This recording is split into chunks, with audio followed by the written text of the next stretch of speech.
till I reach the top somehow. I'll keep moving on, I won't stop now.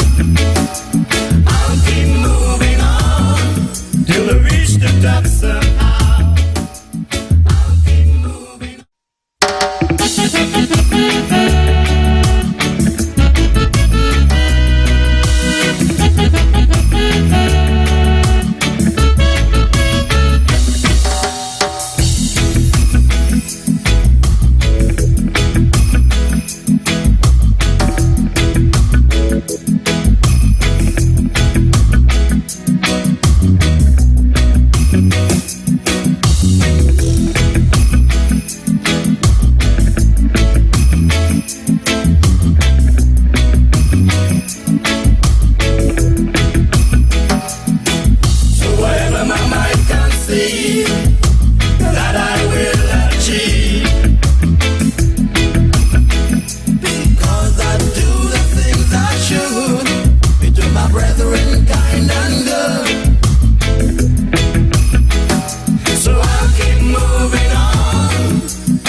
Yes, my Straight Talk family, I do apologize for that seemingly tardy start tonight. And just to say good night to St. Kitts and Nevis, and good night to the entire Caribbean region. To my Straight Dog family in the Kittitian and the Vision diaspora, I say greetings to all who are on the World Wide Web. I know that some of you are in Asia. There's some of you in Europe. There's some of you in Africa. And there are a whole lot of you all over North America. So I'm at liberty to say good night. I can say good morning, and I can and will say good afternoon, because one of such greetings will be applicable to the region in which you now find yourselves. I'm sure some of you are cold, very cold there in North America, but just pad up, you know. I know the cost of heating has gone up, and I bear and share with you, my Straight Dog family. For those who are joining me for the first time, I want to welcome you and trust and hope it would not be your last time, my Straight Dog family. But I know that, I know my Straight Dog family, like I said, I trust and hope it won't be your last time. But just to inform you that Straight Talk is a public service program that facilitates and promotes free expression on all issues of national interest, be they legal, be they environmental, be they technological, social, economic, and or political issues. You have a forum to express yourselves freely. Let's in the process try to regain that status for our country as being one of the freest in the world. On this program, we try to raise the level of national consciousness. We try to raise the level of national discourse by alerting our people to their rights, to their responsibilities, and to their obligations. My name is Ian Patches Liburd, and I give Almighty God thanks for blessing me with yet another opportunity to join you in conversation on yet another occasion. And my Straight Dog family, I know we've been having some changes in recent times, but I know some people are frustrated as well. But you know, let's try to adapt. That's what life is all about. Let's try to adjust ourselves accordingly. And I thank Wang, adjust ourselves accordingly, and in the process we will cope with the absence, for example, of Win FM, that traditional radio program. Share your link, I ask. I know some people get upset because they said they don't have the internet, they don't have the Wi-Fi, but many people send me messages on Facebook Messenger, and they tell me they can't see me. Once you're on Facebook, just go to Straight Talk with Ian Patch Liburd, and you're right on, my Straight Dog family. But let's bear with it for now. We will adjust ourselves accordingly. Do not allow them to succeed to suppress free speech in this country, because especially here where we are born, where all of us, most of us are raised, we must not allow anyone to take away our guarantee. Allow no one to suspend our guarantee of our fundamental rights, one of which is freedom of expression. Tonight, my Straight Dog family, and for the first time was in particular, we normally, as a part of the program, and my thesis for tonight is the leader speaks with a forked tongue. And when I say that, I reflected on the current leader and his predecessor at first. His predecessor was referred to by a High Court judge as a stranger to the truth. But everyone is saying our current leader is worse than the stranger to the truth. And I can only find, and I can only agree with one description to it: the leader speaks with a forked tongue. But before we get into the thesis, my Straight Dog family, we look at our observations in review, which is that time of the program when we follow the facts, and in the process, we do some reflection. Then we ask a few questions, such as what have we accomplished, or what was accomplished? How has it helped others? And what has changed since? And what can be expected next? And what new we learned as a people? And my first observation relates to the dismissal of office of our fourth Governor General. And I found it a little bit, I almost said it bordered on secrecy, because the fifth Governor General and first woman to be appointed to the said office, Her Excellency Marcella Althea Liburd, was sworn in at Government House just before midnight on January the 31st. That's just a few days ago. I think, to be exact, that was Tuesday night, minutes before midnight. Now, the oath of office and the oath of allegiance were administered to the Governor General designate, that time just minutes before midnight, by resident High Court Judge, Her Honor Tamara Gill. Straight Talk understands, and we could not really hear. I tried to listen into the oaths being administered, but somehow the sound, somebody dropped the ball, as I said, on the sound coming from both the judge and High Court Judge and the Governor General designate. But notwithstanding that, Straight Talk understands that an installation ceremony will take place at Government House this coming Saturday, the 4th of February in the year of our Lord 2023. But Straight Talk in the meanwhile, Straight Talk in the interim, would extend congratulations to our fifth Governor General and first woman, Her Excellency Miss Marcella Althea Liburd, on her ascension to the highest office in the land. And I believe that congratulations are in order for Her Excellency. It would be remiss of me, or it would be remiss of us, I should say, not to recognize her predecessor, His Excellency Sir S.W. Tapley Seaton. His Excellency Sir S.W. Tapley Seaton, a state scholar, was a model public servant, and I wish to commend Sir Tapley for his sterling contribution to the development of St. Kitts and Nevis. We must commend Sir Tapley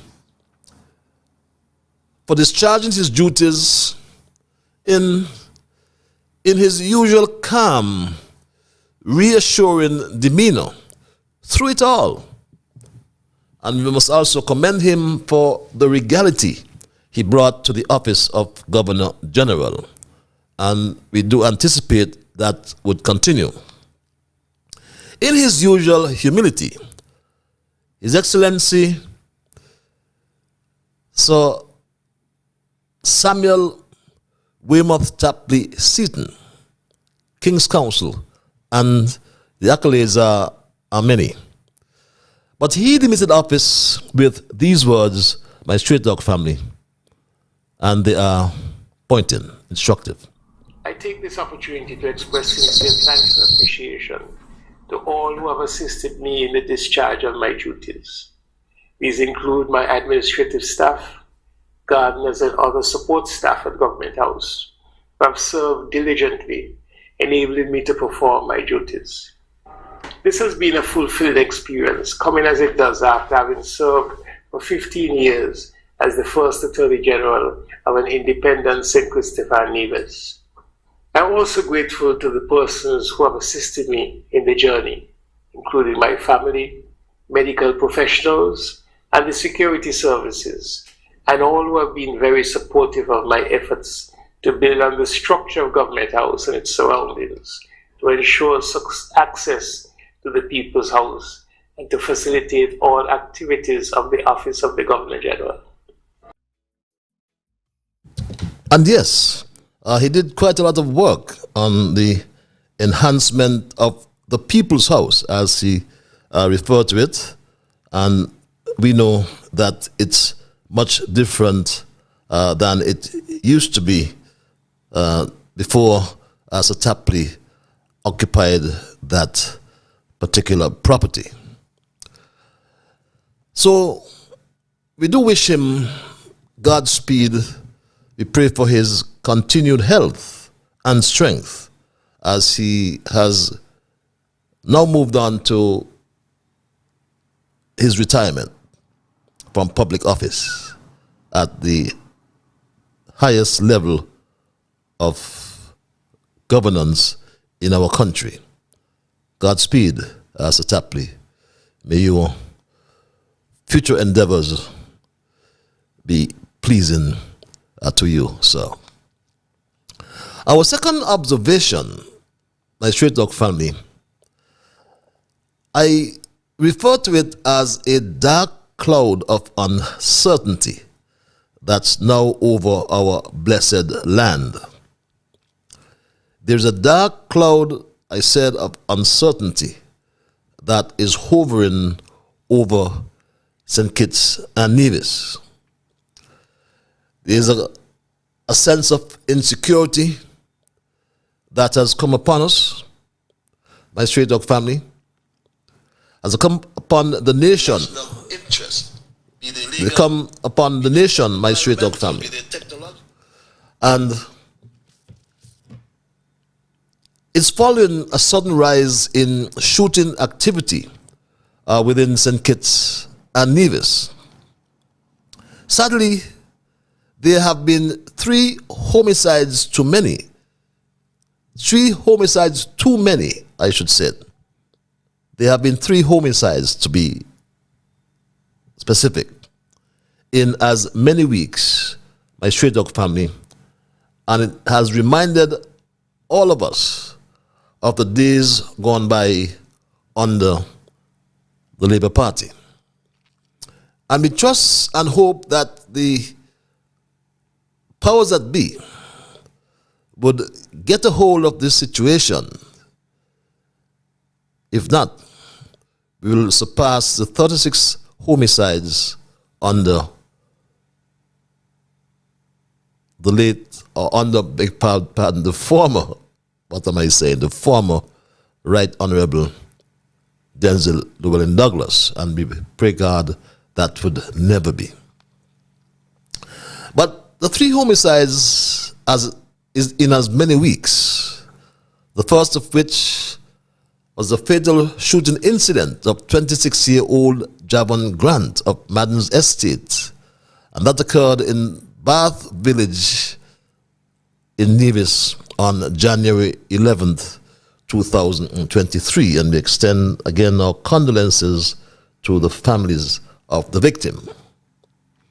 And this was followed as well by the shooting death of 29-year-old Dequan Maloney of McKnight, who resided at Birdrock in St. Kitts. I understand he's just resided in McKnight, but he's somewhere in the rural area, Newton Ground, or somewhere about.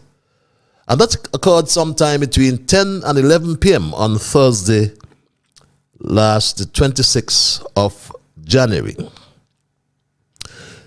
But when the noise from multiple gunshots subsided last night on Keon Street at around 9 p.m., one man was pronounced dead on the scene, according to this report from Jason Davis of our national television and radio ZIZ. He reported this. The police are investigating a shooting incident at fast food restaurant Uncle T's on Keon Street on Wednesday night. Neighbors say they heard multiple gunshots around 9 p.m. The victim has been identified as 30-year-old Sylvester Crossley of Halfway Tree. According to the police, Crossley went into the restaurant and while waiting, he was approached by a lone masked gunman who shot him several times and then fled the scene. The district medical officer pronounced Crossley dead and the forensic services unit processed the crime scene. Investigations into the matter are ongoing. My Street Talk family, again, sad. But there's been this heightened shooting incidents in the country. And we ask ourselves why. As a matter of fact, just days before last night's murder or killing or homicide, we had this shooting at New Pond site, which was also reported. In other news, the police are investigating a shooting incident at New Pond site on Tuesday morning. According to a police source, the incident occurred at around 10:30 a.m. The police say several shots were fired at persons in the area, but no one was injured. The police arrived on the scene and collected pieces of evidence. 2 persons are in custody for questioning. Investigations are underway into the matter, and we'll have more information as it becomes available. And my Stray Dog family, these recent developments have apparently caused Prime Minister Drew to review his strategy as it relates to the peace program, which he heavily criticized while in opposition, and he put on pause when he assumed office, but now we are understanding that it is to be relaunched. And we are told that this relaunching would be done next week. And instead of coming to the nation, he sent his junior to tell the country this. So what we would like our goal to be is that for academic development, business coaching or support, that they would all leave with a tangible skill set or a measurement of, one, the success of the program, and also that they would have skills that can be integrated into general society. It's important for us to just gather some information, not just on the participants in the program, but also on their needs, you know. We want the program to be more responsive, to address the skills and the development of the participants, and that the participants would leave the program with something tangible to be able to use as they transition into the world of work or business ownership. My Stray Dog family, we again hope and pray that the authorities would get a hold of this situation, which seemed to be at the moment slightly out of control. We were accustomed, in particular over the last 7 years or more, we got back our freedom. We felt comfortable going back out to the strip. We felt comfortable moving out late at nights, and even in the daylight when we had our issues and afraid to move. We thought that was gone by, but we just hope and pray that common sense will prevail and we will get a hold of this really situation that has raised much concern throughout the Federation and beyond, I may add. Our third observation relates to an update from our Cabinet Secretary, what is dubbed the post-cabinet briefing, which is usually provided by the Cabinet Secretary, Dr. Natter. But having listened to the content of that particular post-cabinet briefing, we all must be wary of what we call forked tongues, is what the Cabinet Secretary reported.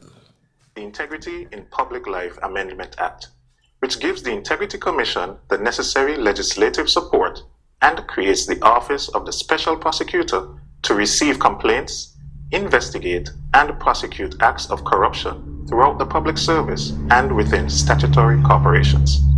The Anti-Corruption Act, which creates criminal offenses of corruption, seeks to protect whistleblowers, and gives the Special Prosecutor powers to not only prosecute offenders, but to seek recovery of proceeds of corrupt activities. And the Freedom of Information Amendment Act, which promotes the disclosure of information in the public interest and provides an effective mechanism by which members of the public, particularly the press, can gain access to government information. Very interesting, my Straight Dog family. And I was captured by the operative words to wit protection of whistleblowers, special prosecutor, disclosure of information in the public interest, and media access to government information. And my Straight Dog family, we are wary of the forked tongues. Because this takes me nicely into my thesis tonight, which I mentioned earlier. The leader speaks with a forked tongue. And just for clarification, a forked tongue makes empty or false promises. They speak, and when they do, they are deliberately deceptive, or they beguile us, as our current leader, a medical doctor, no doubt uses his doctor's charm to deceive us. And we've had many doctors who have led this country at the head, but they all have this charm, this doctor's charm, that we have to be aware of. And our leader can be likened to having the tongue of a serpent, as found in the King James Version of the Bible at Psalms 140, verse 3. Psalms chapter 140, verse 3. Which reads, and I quote, "They have sharpened their tongues like a serpent. Others' poison is under their lips." And it says Sila. Sila is the Latin meaning rest a while. Let's just rest a while. Let's rest a while and think. Think of a traditional symbol of deceit and dishonesty when you hear these forked tongues. To speak with a forked tongue means to tell lies, to be untruthful or to not be truthful, to be deceptive. To speak with a forked tongue means that you are saying one thing, but you are meaning another. You say one thing, but you mean the opposite. And what we find is the rank duplicity of Prime Minister Jew. Yes, his doubleness of thought, speech, and or action is always contradictory, and it makes any improvement in the level of trust amongst the people of the country an extremely difficult, if not impossible, task. And this is serious. This is serious, my Straight Dog family. And it is not easy to come to this position and come and speak out publicly on the media. But when you see this happening perpetually, we have to speak out so at least we can put a cessation, we can put a stop into it here and now. Because truth is what we need in this country. And this is serious as well, because when a grieving relative of the homicide victim last night can make a comment like this, my straight dog family, when a grieving victim can make a comment like this, I consider it extremely serious, my straight dog family. As you can say, if Timothy was the Prime Minister, this island never happened that. If Timothy was Prime Minister. As you can say, if Timothy was the Prime Minister, this island never happened that. If Timothy was Prime Minister. And that's the view of a grieving relative of last night's shooting victim. If Timothy was Prime Minister, this would have never happened. That's serious, my straight dog family, and we ought to take it that way. But when we now move to the fiscal responsibility, the fiscal responsibility that's required in the country, again, we are found wanted.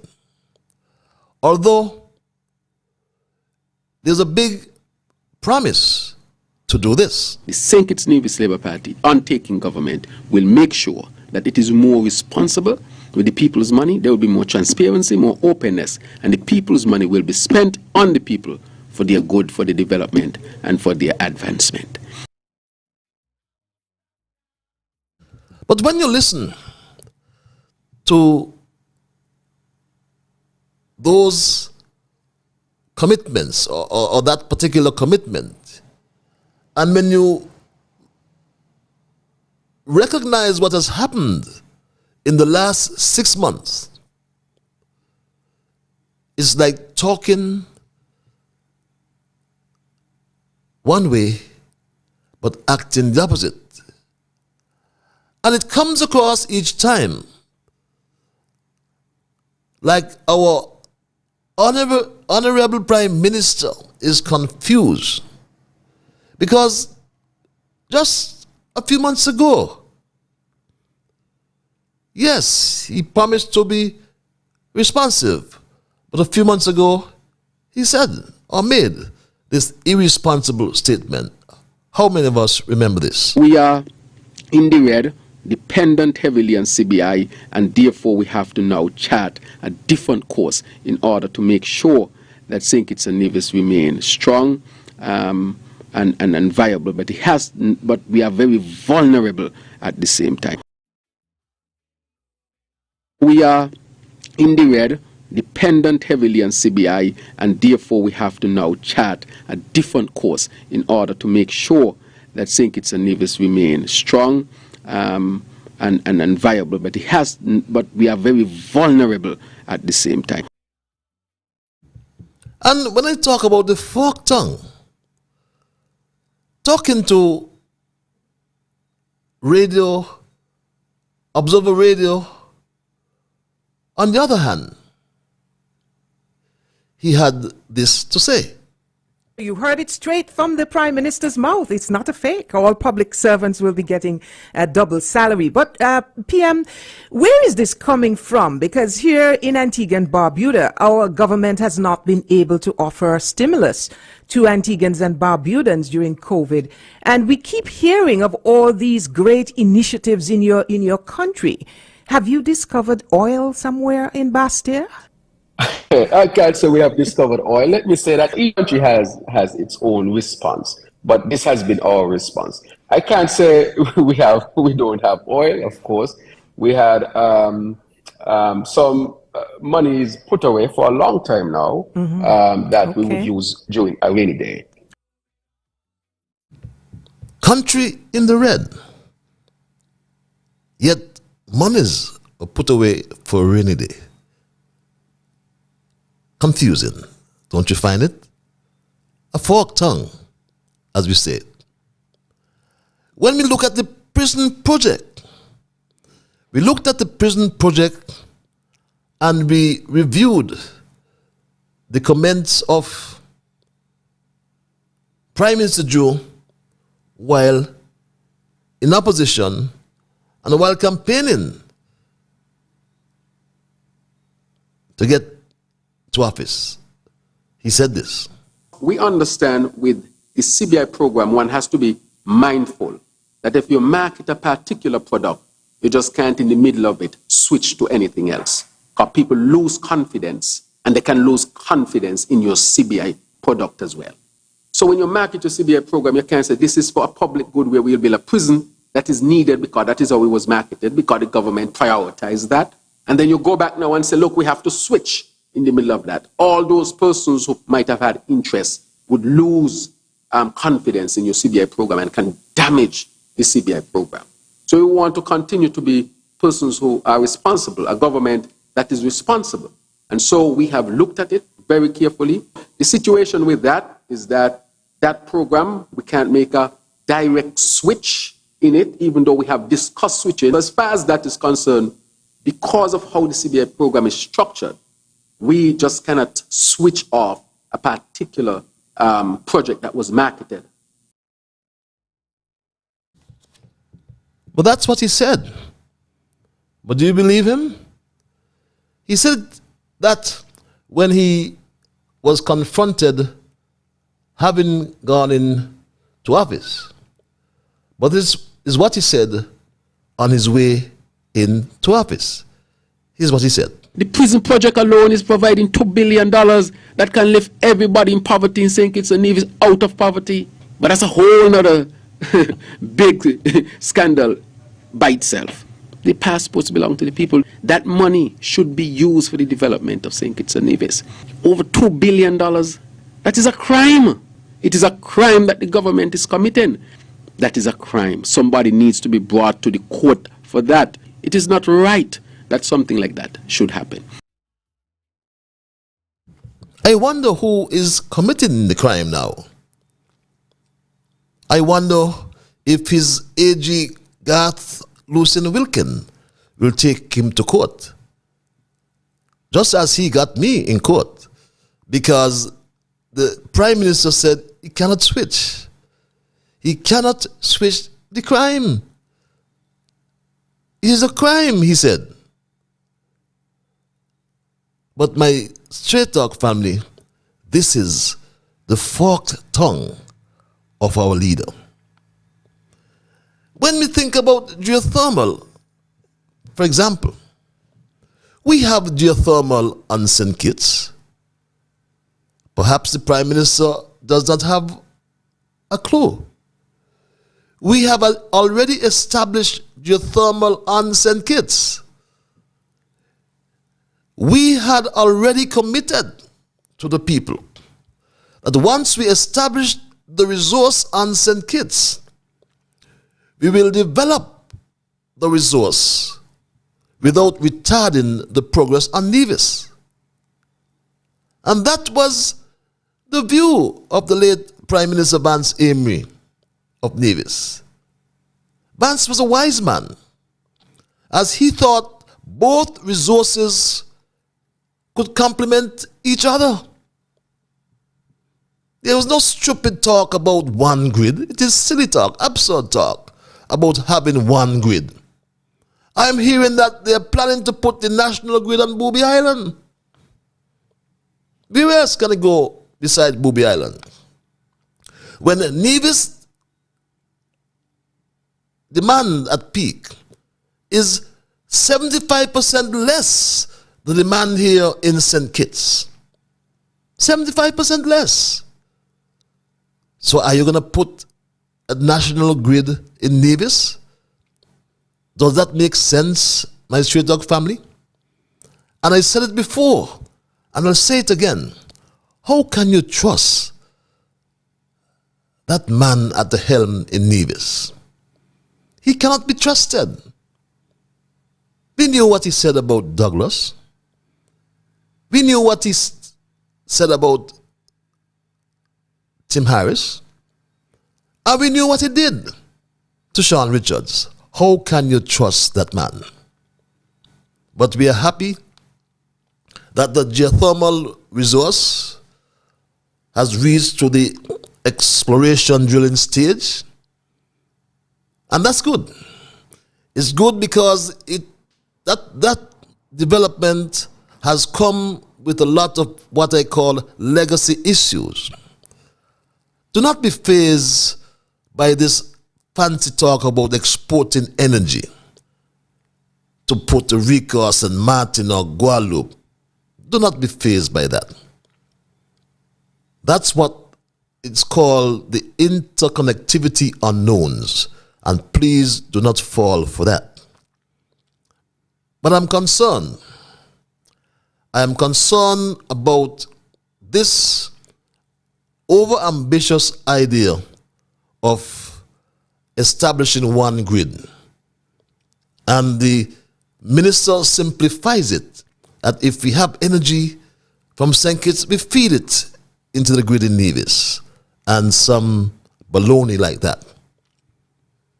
But think about it.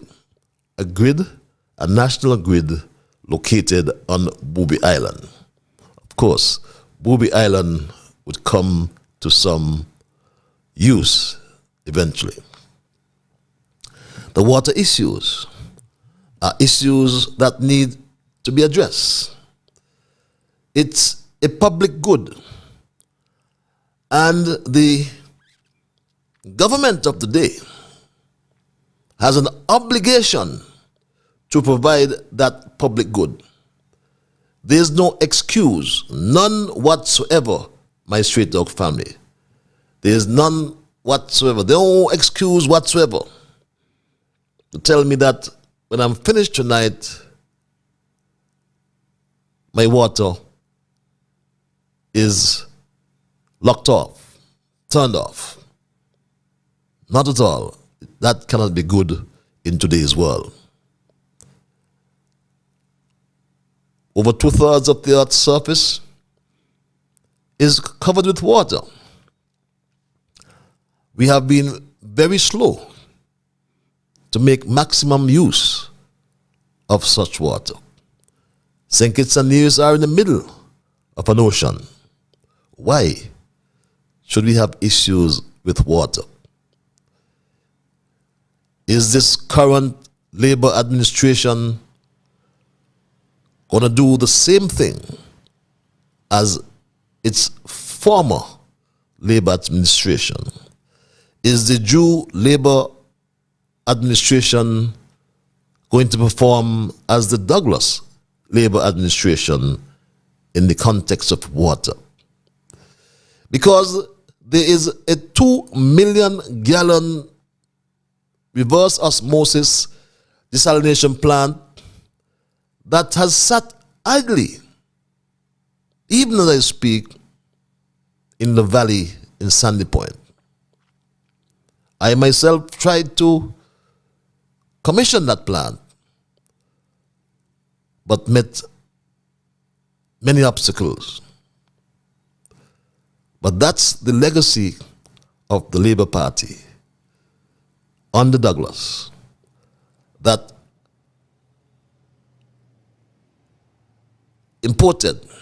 brought in a 2 million gallon per day capacity desalination plant. It was never, ever commissioned. So too, there's a 2.5 megawatt generator down at La Valley. Never commissioned. But the issues of water, Prime Minister Jew has no clue.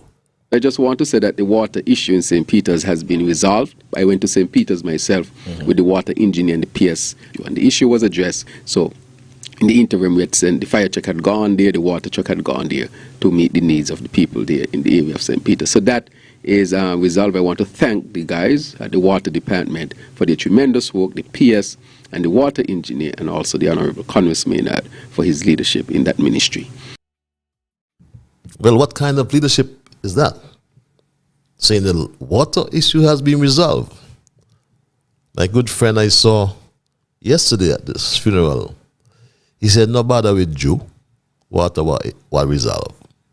But so too, the roads, according to his own constituent, who put it this way, and he could not have put it any better. We're making excuses for incompetence. If Dr. Joe lives in Monkey Hill for all those years, no going in and asking me to support him, to represent me in my community. Doesn't he know the problems in the community? Or shouldn't he know? He had the answers. Now you're saying what? He just come and give them a chance when you are vying for office.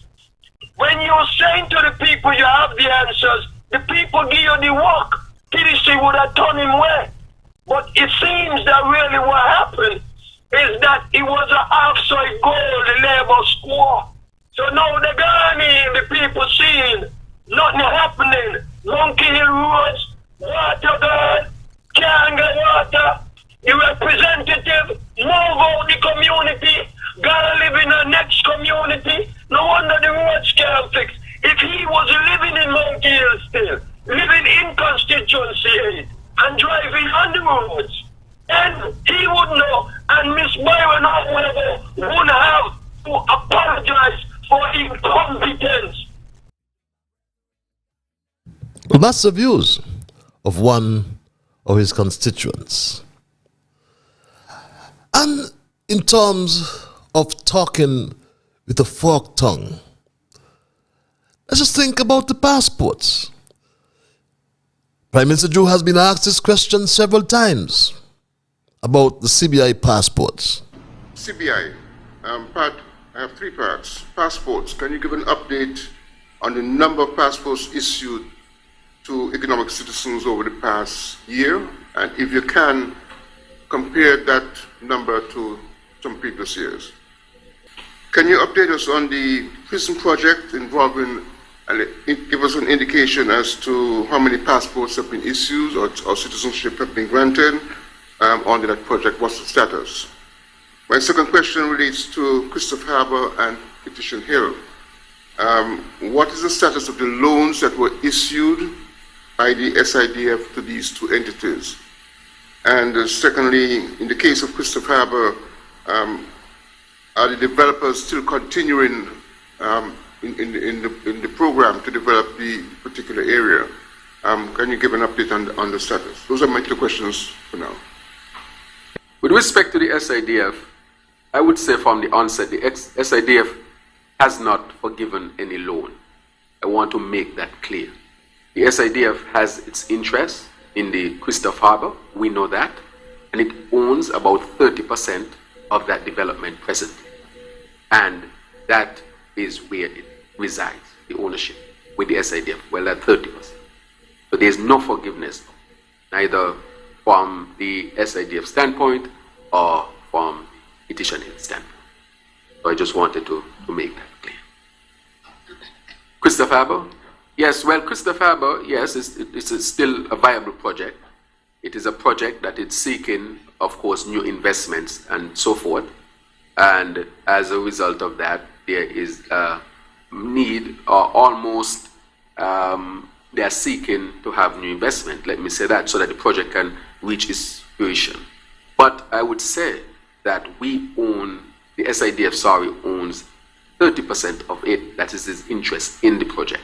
The project continues, and now they're seeking now to move the project further along. But the fundamental question, I think, that is in this is what has happened with respect to monies from the SIDF. I'm telling you that the position is the SIDF still has its interest right in there. Nothing has been relinquished.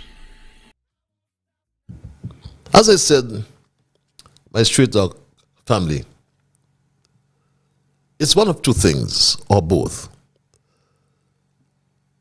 The leader has no clue, or the leader naturally speaks with a forked tongue. And I raised the question or the issue about SIDF and this investment on my last program. And just yesterday, a young man was telling me that Terence Crosman, who is now the managing director of the St. Kitts, Nevis, and Anguilla National Bank. He said that I was telling a lie and the SIDF did not loan Christopher Harbour any money.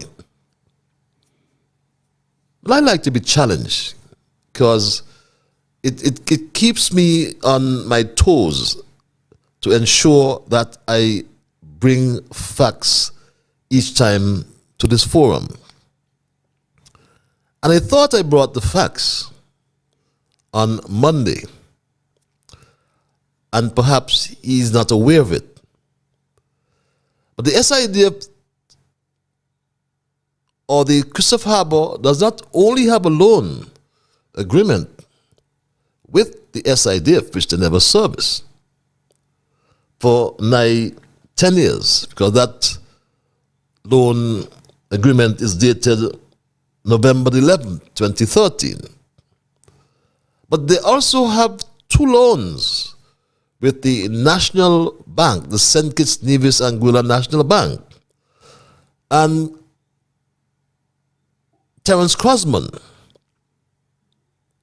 has an obligation to the people of this country to deny or confirm whether Christopher Harbour owes the National Bank $22 million plus interest, Terence Crosman. I do not have the actual documents. Obviously, I won't have that from the National Bank. But it is interesting as well because the IMF report, the International Monetary Fund, issued its staff concluding statement of the 2023 Article 4 mission. And in the final paragraph, it spoke to banking. And it spoke in particular to the said bank, the St. Kitts Nevis National Bank, St. Kitts Nevis Anguilla National Bank, in which the government of St. Kitts has a 51% shareholding.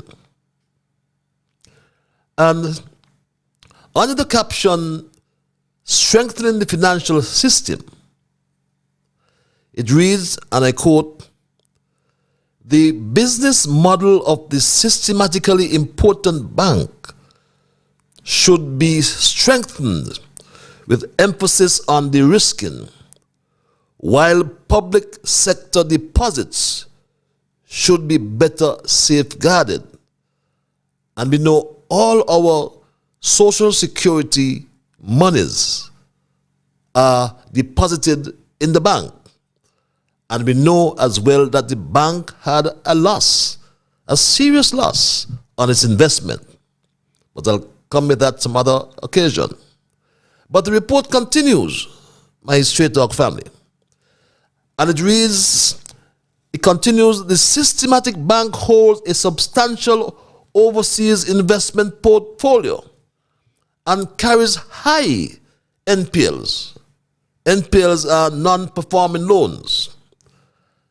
And at the same time is responsible for keeping public sector deposits. All the monies of government goes into the National Bank. The bank's management, it continues, has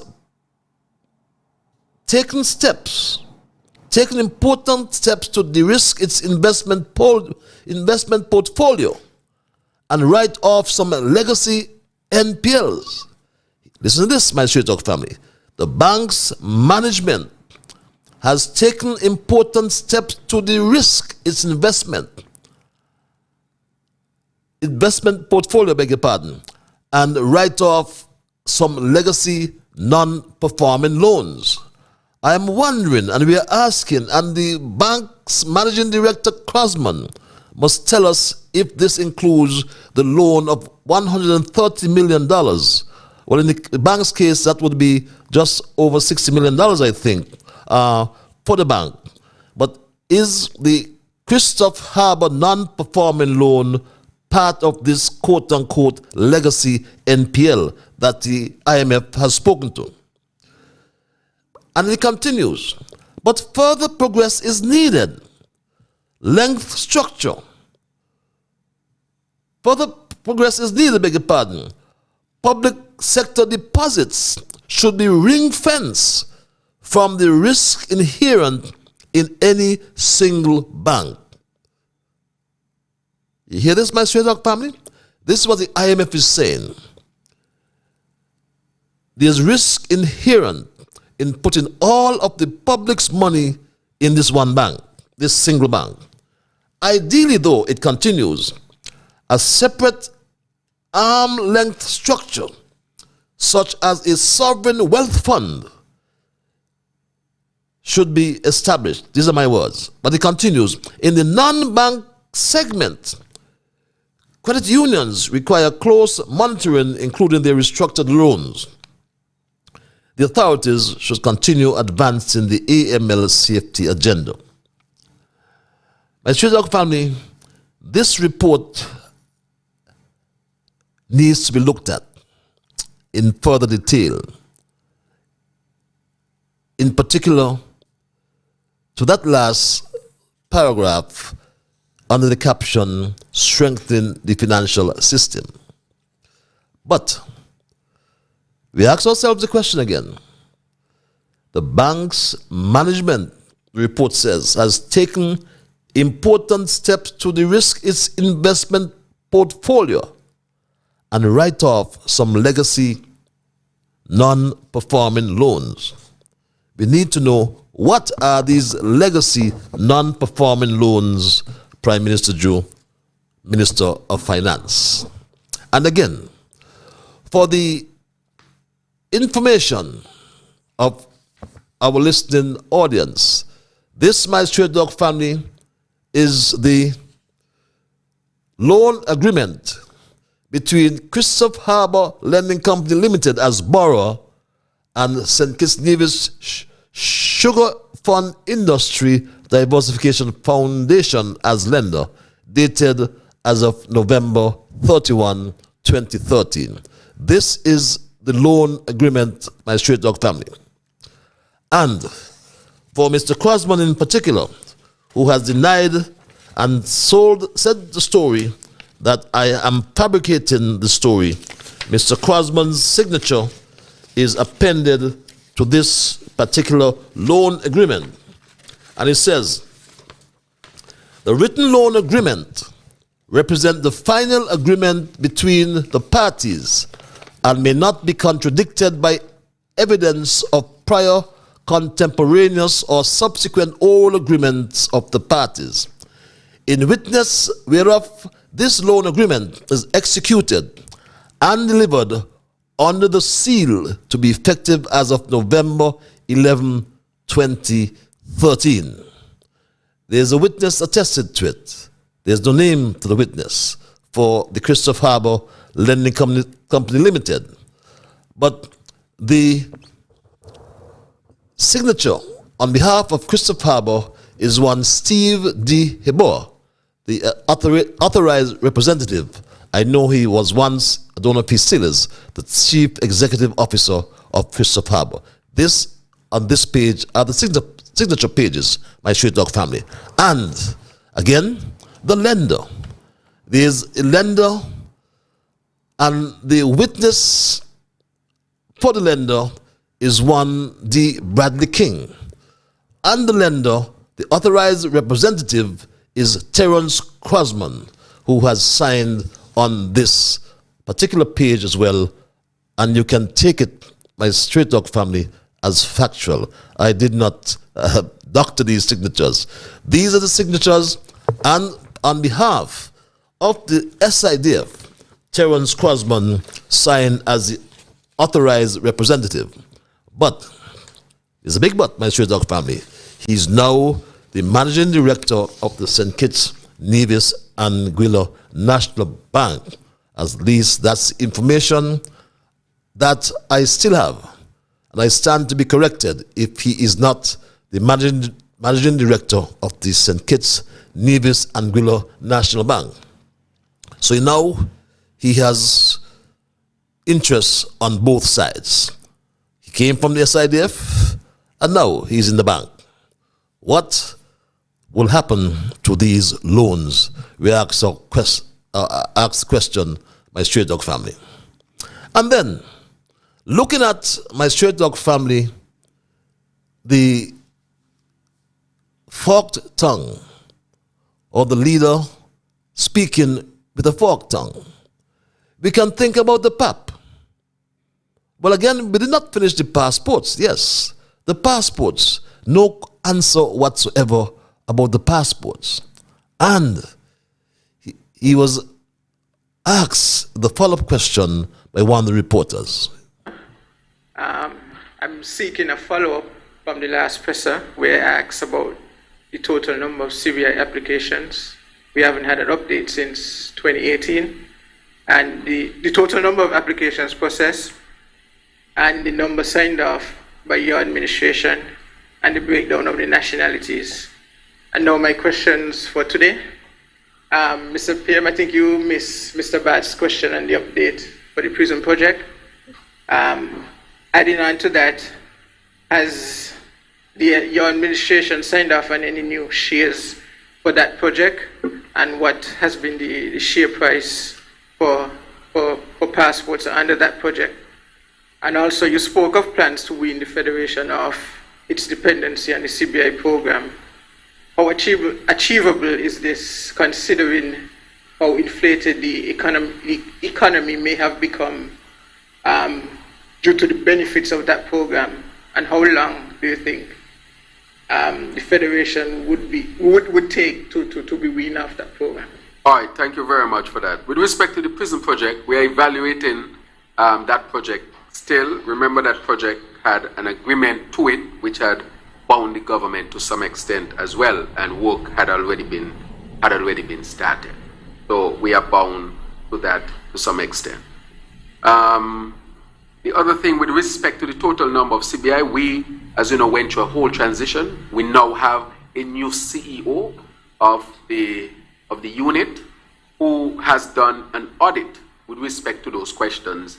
You're asking very specific questions as to the number, the amount, and the number of passports or citizenship associated with a particular project, how much we gave, and so forth.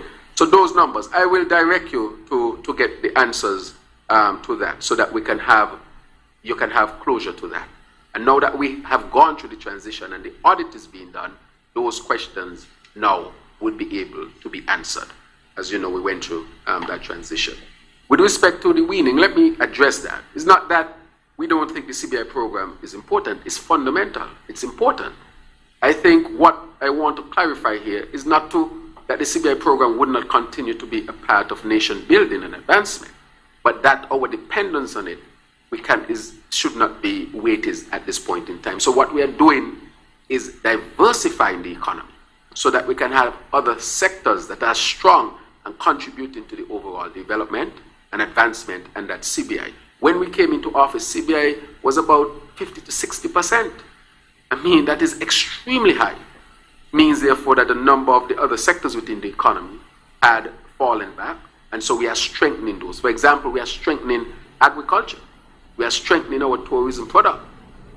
We are strengthening new investment, and investment that we are seeking investments that are not predicated on the CBI program.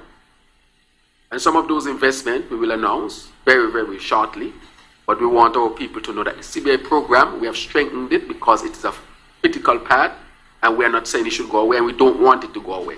But what we want to do is to diversify our economy so that we make sure that we have multiple legs standing on, and not fundamentally one leg. So if that leg is knocked out or become affected adversely, negatively, that we suffer more than we should. We are looking at our energy sector. Energy as a sector to which the minister will speak to. And so the ministers here can speak to their own ministry.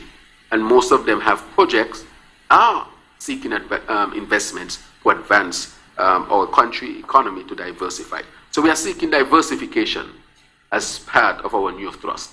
But we understand that CBI is a fundamental part, and we seek to strengthen it, to protect it, so that it can continue to help in nation building. Thank you, Prime Minister. Well, you just heard what they call that forked tongue. And he did not miss Mr. Bart's question, as his colleague reporter Dixon suggested. He, in fact, omitted Mr. Bart's question, or omitted to respond, I should say, to Mr. Bart's question. And the forked tongue of our Prime Minister has come so pointing, because in fact,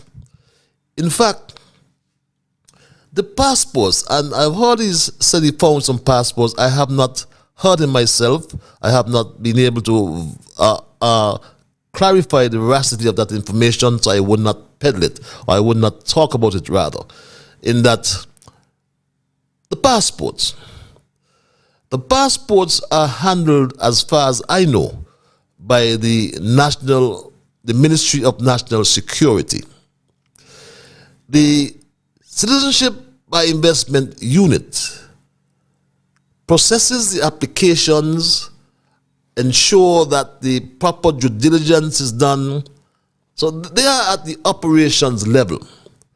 When, in their estimation, that all the applications have met their requirements, then they are passed. I think they call them the CORs, are then sent to the Prime Minister for his signature. Once the Prime Minister has signed them, then it goes to the Ministry of National Security for the issuance of the passports. So to tell anyone to go back to the CIU for information, it's so false, and that's what I call the ranked duplicity of the leader. And my straight talk family, we talk about more transparency, we talk about openness, and we also spoke about the PAP. Let's look at the PAP. Remember what our leader said about the PAP? He said a lot of things, including about the PAP. And he also said that somebody must go to the court, because what was happening with the prison project was criminal.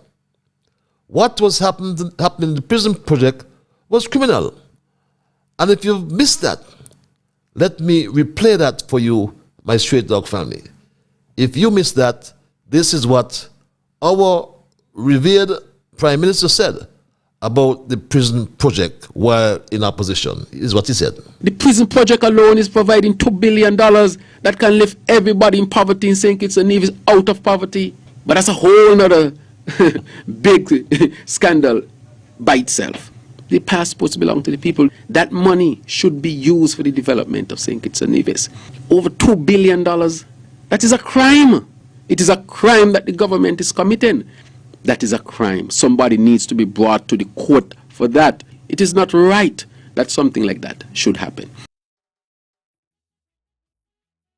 And imagine that crime being perpetuated by the incumbent Prime Minister. Is his Attorney General Garth Lucien Wilkin going to take him to the court? He said somebody must go to the court for it. And this is what we need to find out, because we are talking about transparency, freedom of information. The PAP, for example, a lot of hullabaloo, a lot of song and dance was made about the PAP. Remember? When the St. Kitts Nevis Labour Party won the general elections on August 5th, 2022, there were 7,469 payees receiving either regular PAP or PAP as expanded for COVID. The monetary value for each was $3,480,000, payable to 6,960 regular PAP beneficiaries and $254,500 to PAP as expanded for COVID 509 beneficiaries. This totaled a grand payout of $3,734,500. $3,734,000 and change. But it has now moved from 7,000, believe it or not, from 7,000 persons.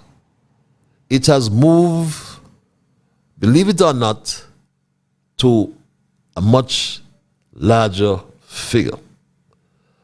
And I don't want to fabricate. And Mr. Massive, I'm going to come to you shortly with that information.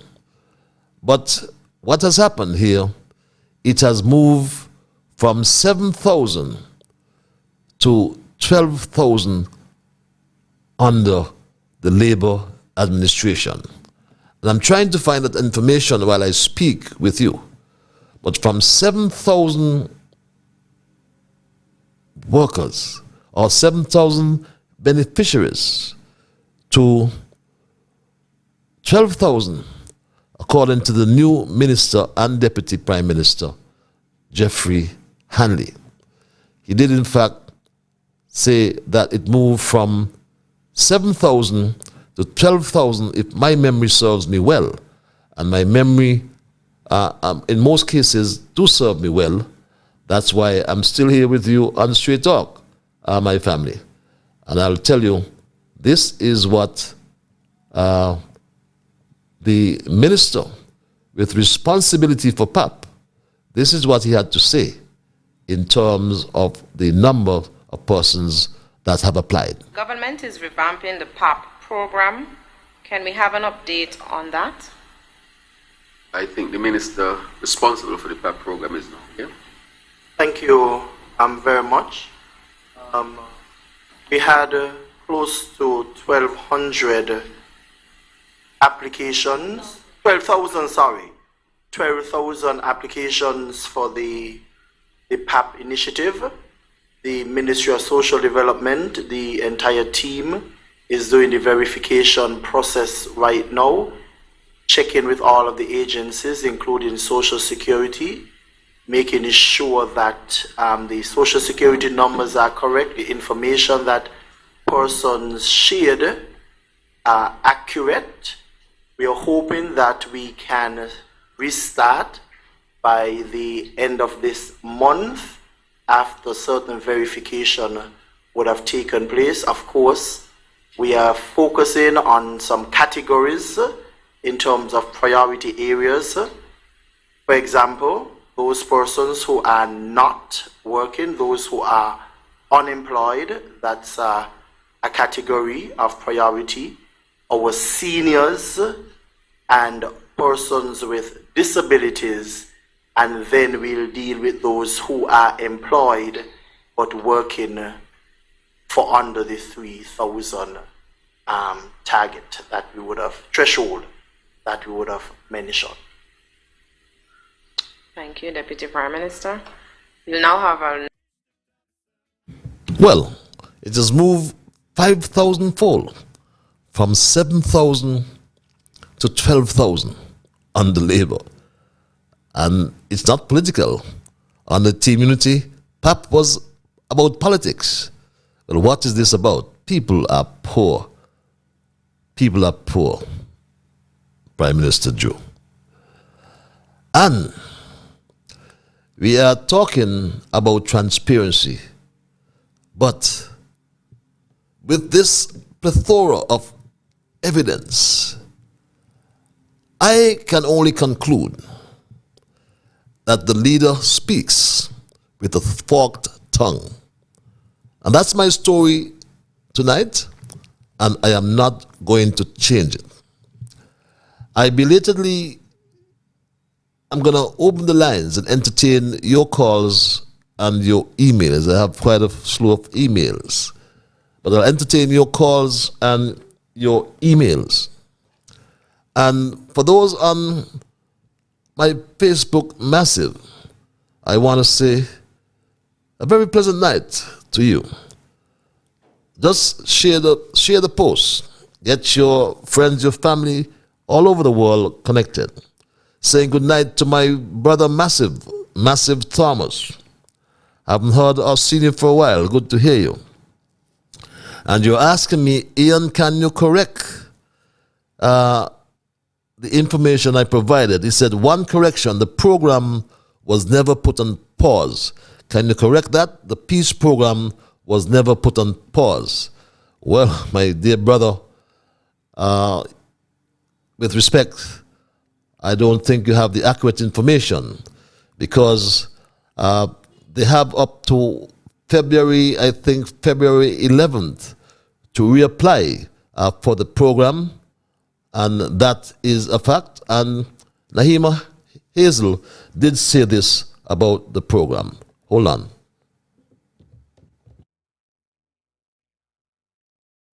Skill or academic development, business coaching or support, that they would all leave with a tangible skill set or a measurement of one, the success of the program, and also that they would have skills that can be integrated into general society.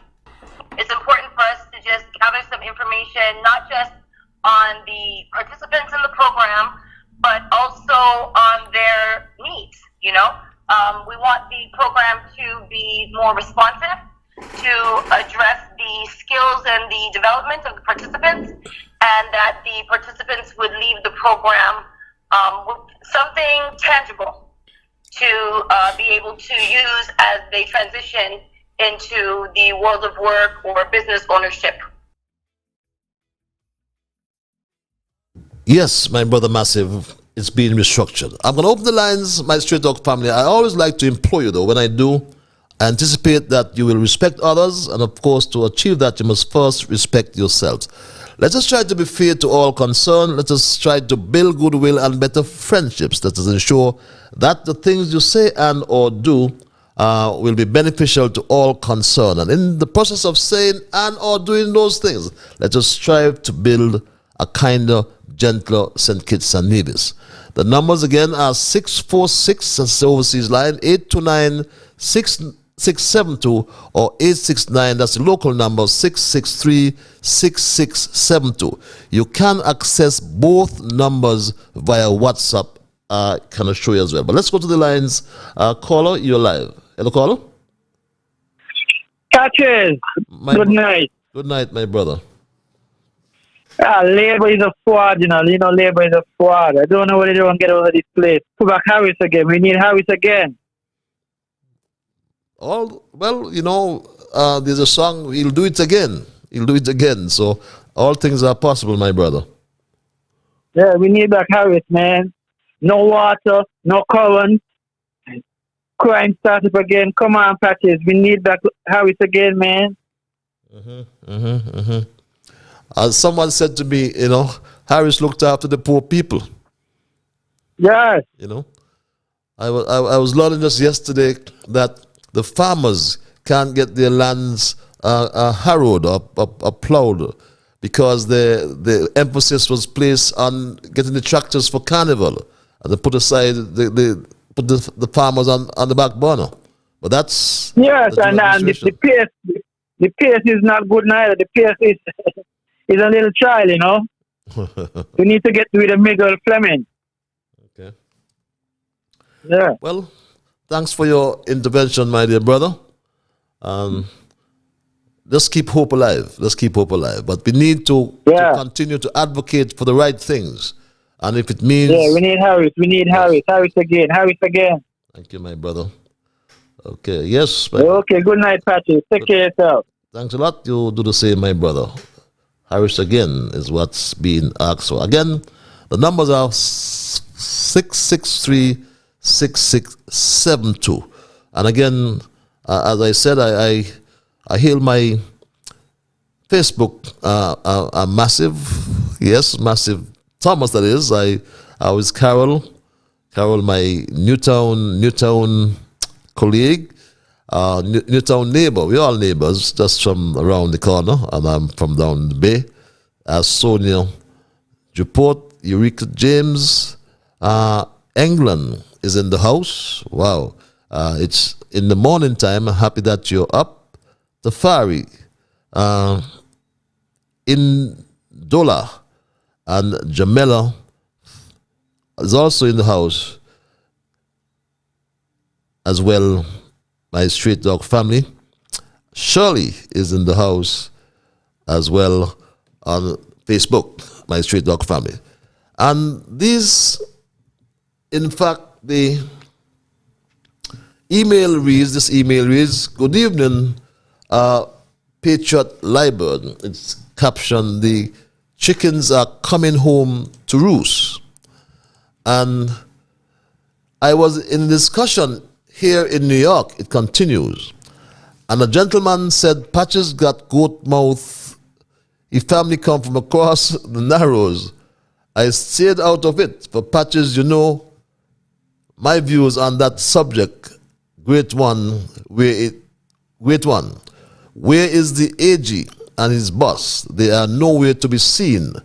Our country has gone back to the old days of labor.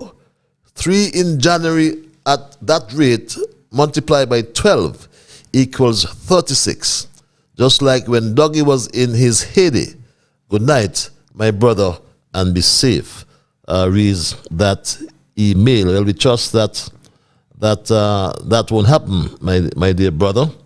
I trust that you don't have goat mouth as well.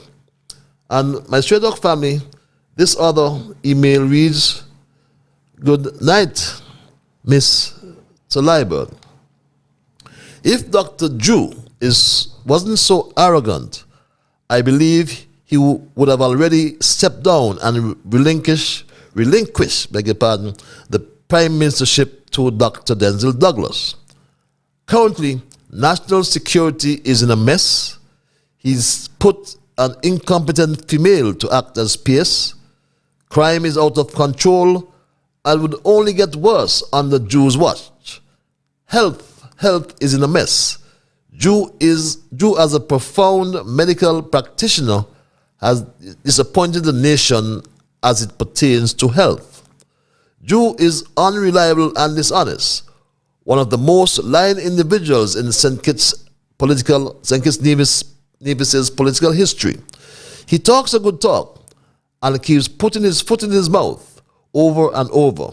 But we have to excuse him because he is inexperienced and incompetent, reads that email. I wonder if that's what we're referring to, the fork tongue.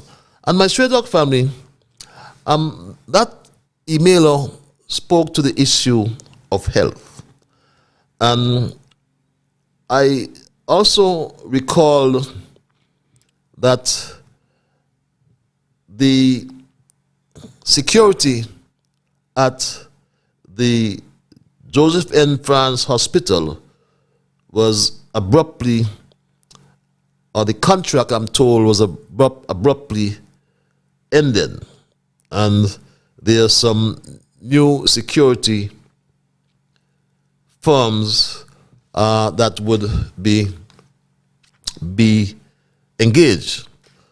But I don't know the ins and outs of, I think it was nighttime security, I think it was, I brought this here before. But I would hope that the incumbent security firm would take part in the procurement process, because he has a right to look at what's happening in terms of security at the hospital. But I don't know if we recall that a man was shot inside the very hospital one Tuesday morning and died, and died at the hospital. And I was actually given this update of my, had to jog my memory. And this was an article from Freedom FM. I'll get back to the article after I take this call. Caller, you're live. Hello, caller. Yeah, good evening, Dr. Ian Patrick Liburd. How are you, man? Your humble servant is peaceful, my brother. Yourself? Yeah, man. Radical culture. Fear of no man, but God is alive. I fear no man, and nobody control my conscience. My conscience is my dictator, and it guides me every day. It tells me what to say and what not to say. But, sorry, you speak in the truth, they're hearing the truth, they could pull up the root, they're hearing the gospel truth. I hear you saying that Mr. Taliban from Monkey Hill, Jew, he got a fork tongue, but I giving him raw. He got a snake tongue. When you look at the snake, he shove out two prongs in front, and he licking them up and down, licking them, and he pull them in. Those are the tongue that Jew have. Number one, he do not have a clue how to lead a country. And he knows nothing what is going on in the country. The only thing he know in the country is that he come in there with vindictive mind and trying to see if he could seek revenge on things that did not happen, that he is saying has happened. Since, let me tell you something with Dr. Joe. He might be a leader of a political party, but he do not have what it takes to be the leader of a country. To be the leader of a country, brother, it needs a lot of patience and a lot of ideas. And all the ideas he gets, he has to assess all of them and see which one is the best one to run the country. And he do not have that. Now, when it comes to national security responsibility, you had in 2013, gunman went in Joseph and France Hospital emergency room and they shot a man in there, kill him dead. Doctors, nurses, everybody had to run and scramble. That happened in 2013 under the former Labour administration. From 2015, come back. We had that kind of thing. We had one or two homicide. But now, the quality of homicide has escalated. It has risen to a height, and it got more to go up still. Because what started wrong cannot end right. Because from end to finish, in the middle, it is wrong. Now look at what happened again there just last week. I think it's Friday or Thursday night up, somewhere up all months. In an individual house, they go in there and they do what they got to do with the man, kill the man in the place, and then bring him out, and then try to hide him in car. Them kind of behavior, we're not accustomed to them. Look what happened under. What happened there? Why all these things are happening? Team Unity had the crime fence up with sharp-edged barbed wire. Joe gone in there and he moved the barbed wire. He said things will be different. And he put twine where he moved the barbed wire from. Can twine stop anything from entering the yard of crime? But oh my God, I just hope that the good Lord intervene and speak to them people there who will go out and kill people. For whatever reason they had between them, it is not sounding good for no country. And our country, which is 68 square miles, we just under 50-something thousand people. It is not sounding good, that kind of crime. You're going to tell me, in a business place, a popular business place where people going in there, to see what they can get some a little snack to eat. Gunmen don't have no respect for the law. None, absolutely none. You go in there with your gun, go kill, shoot people. Where else they ain't going to shoot? The only place they ain't going to shoot yet is in school and in church. And I hope that you don't happen. So I am calling on this government who gone in the wrong way to do something with this crime here. The police, you got around you as security guard in a Christian society country. 7 police. Police need to be deployed in right place where people can see a police.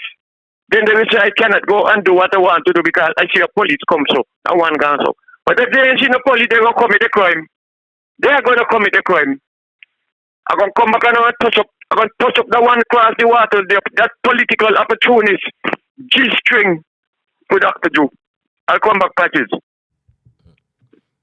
Thank you very much, my dear brother. Just a correction, though, the information that has come to hand is that the shooting was actually in 2014 in the A&E, I think that's the emergency area. And the person did not die, but someone was actually killed in June 2017. And this can be gleaned from the information that I have here. Matter of fact, it's information from the news media. This one is from the local press, local news, which says June 2017. And there was, in fact, a statement made by then acting Prime Minister Sean Richards, who made a statement on that particular shooting incident. But that incident was, in fact, in June 2017 when the individual died. One Daniel Bushman Govaya became, according to this news item, became the Federation's latest murder victim when he was chased down and shot several times in his head and body. The shooting incident occurred at the St. Kitts J.N. France General Hospital early Tuesday morning, sometime after 8 a.m. Despite the emergency surgery, Govaya succumbed to his injuries. Persons at the laboratory ducked for cover after the lone gunman opened fire on Govaya. JNF workers and visitors had to run for their lives as shots rang out during the usual morning routines at the Joseph N. France General Hospital. So that killing, that homicide was actually in 2017, and the shooting referred to at the accident and emergency, that shooting and that homicide was in 2017. And I am advised as well that after that 2017 shooting, the procurement process, because you remember before that, before our team unity came into office in 2015, the now Governor General was Minister of Health, and she started building that security hut that we see there right now, and that was never completed, but that was completed under team unity. I think the Minister of Health at the time was the Honorable Wendy Phipps, Senator Phipps, who then, I believe I saw some information disputing the erroneous statements being made by Prime Minister Drew. But the procurement process, I understand, was concluded. There was, in fact, a procurement process for security, and we understand it was done initially on a trial basis. and then the contract was put in place 1 year later. And one can understand the basis for putting it on having a trial run, because who would believe we would have wanted security with guns patrolling our JN France General Hospital? Patches, you may say a forked tongue reads this email. I will say liar, all of them. I understand they will start paying the PAP on Monday, and only some people will get. And at the end of the month, some more people will get. Why is this government punishing poor people like that?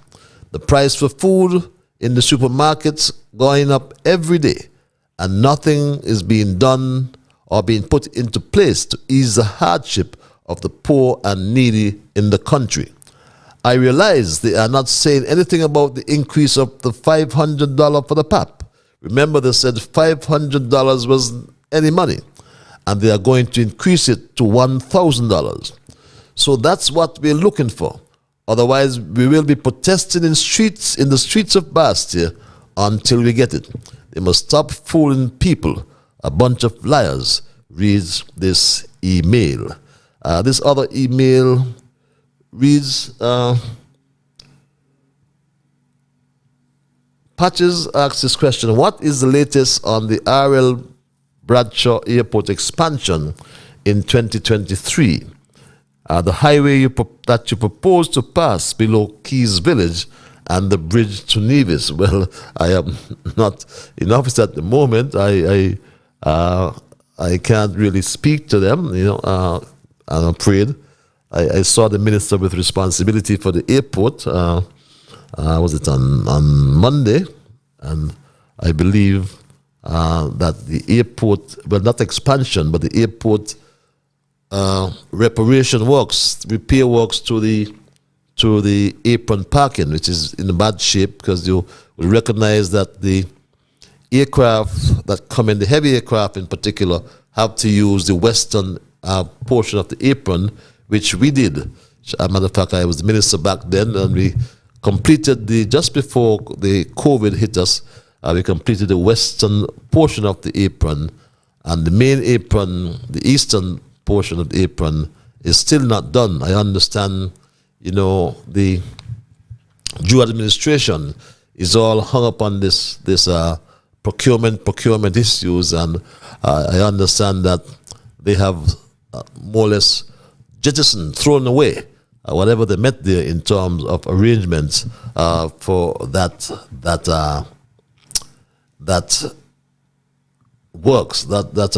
capital works at the airport. Patches, I am a proud resident of Monkey Hill, St. Peter's. Read this email. And I can tell you vividly that I was leaning towards voting for Talbot until that night when he made the comment which suggests that Jew doesn't know who his father is. I ended up voting for Jew. Something in my heart did not sit well with my decision when I stepped out of the polling station. Patches, the water problem in Monkey Hill is horrible. As I read this email, beg your pardon, there is no water from since 6 this evening. That's coming from someone in St. Peter's. And like I said before, and I wonder sometimes who advises our Prime Minister, because remember that St. Peter's had this issue, and he went on radio and had this to say. Oh, wow.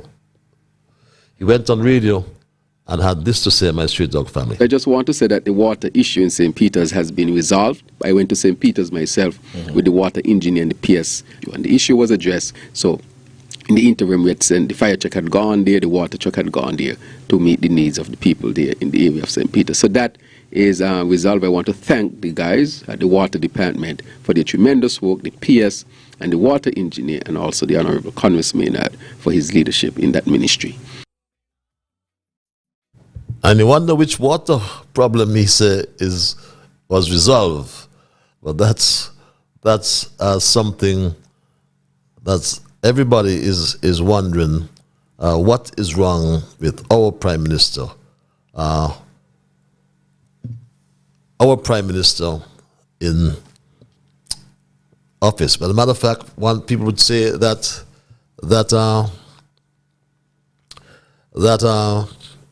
there's one Prime Minister in the Jewish cabinet, and that Prime Minister is Dr.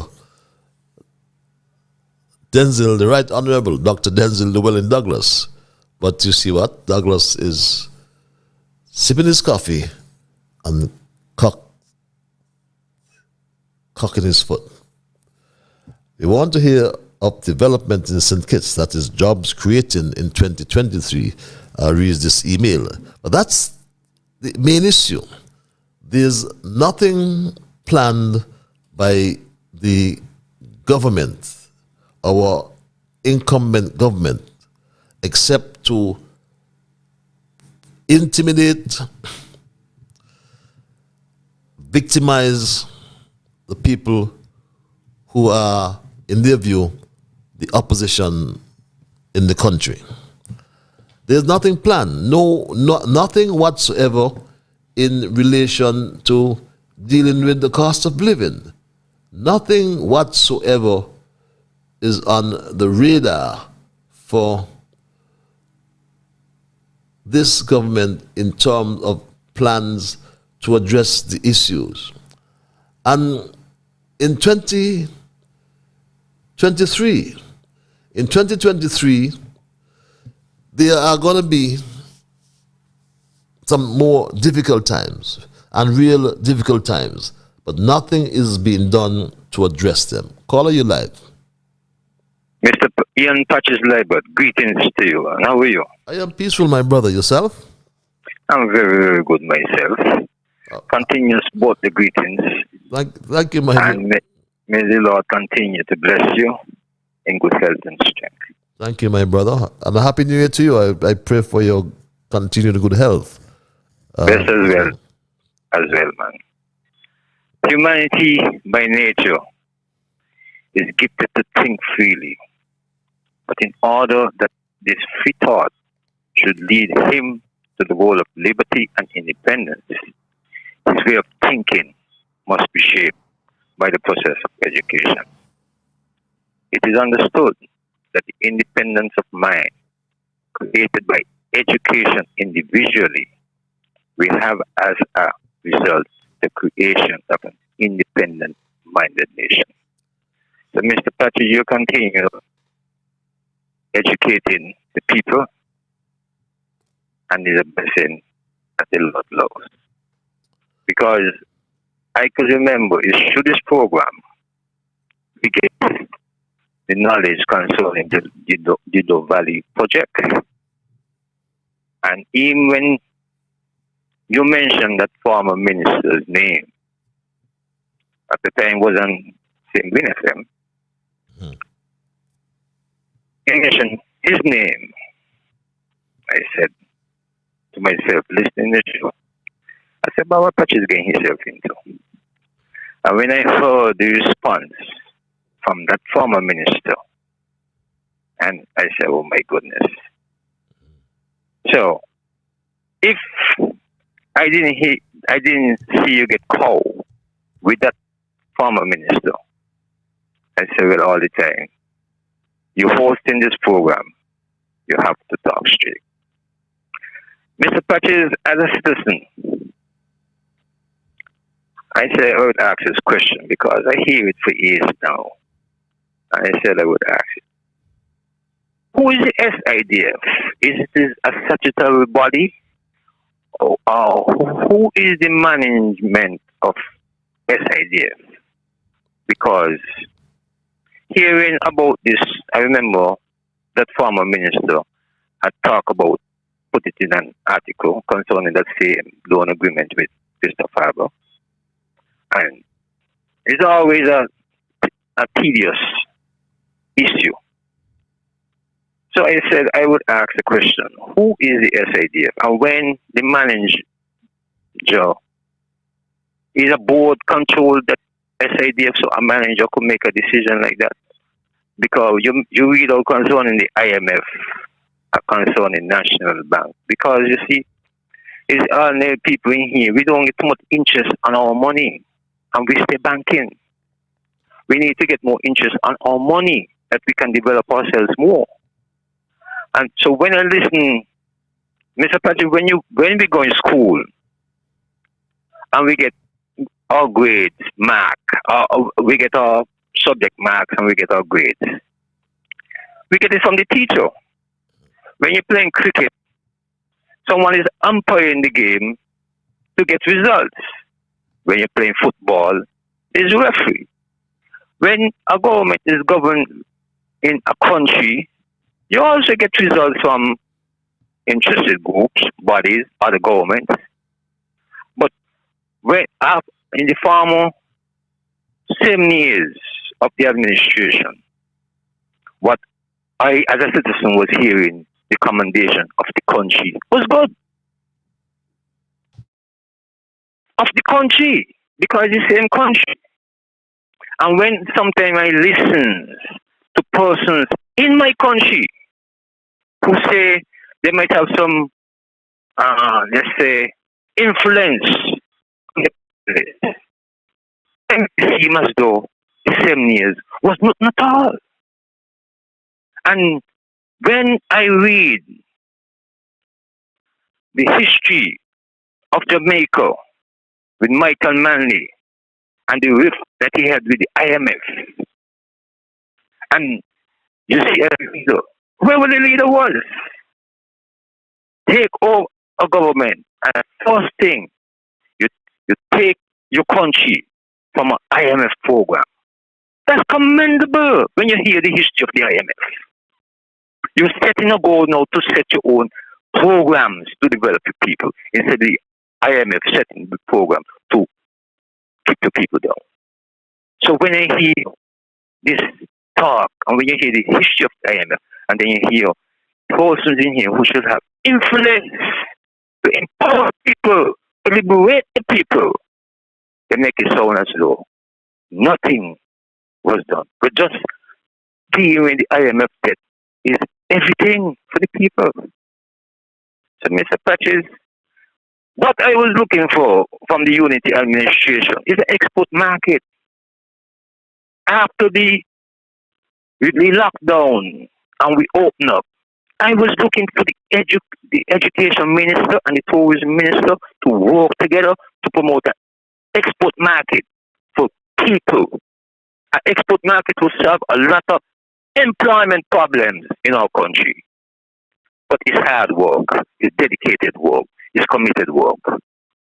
Mr. Patches, you continue to be strong and stay educating your people. Thanks a lot. Just for information and clarification, in terms of the export market, what commodity you're focusing on? Or commodities? Mr. Patches, we could export nuts, green nuts. Okay. We used to, that's right. Peanuts. We can export sweet potato. You see, if I was a minister of government, I always had the vibes to be a leader of government. It's just that the opportunity haven't availed itself as yet. Mr. Patches, I would let my people know I have an export market out there. You only got to let the people know things, you know. Nevis always has mangoes. When the season comes in, we export mangoes. You let the people know ahead of time what is required of them to set the standard right. Whatever you have, come with it.